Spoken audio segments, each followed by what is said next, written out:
ជួបពីស្រណោះថាគ្រាតមអ្នកថាមិនហ៊ានប្រាប់ម៉ែខ្លាចគាត់ថាទើបដឹងអ្នកថាជួយធ្វើជាសាស័យ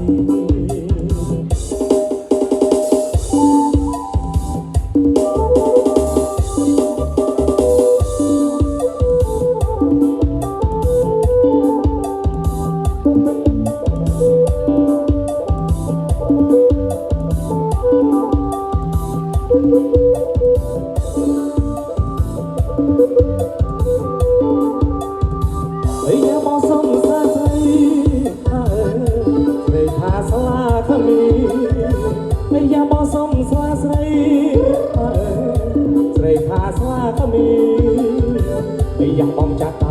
บ้านสลาไปแต่ตลอดอยากมองจากไกลบ้านสลาไปแต่ตลอด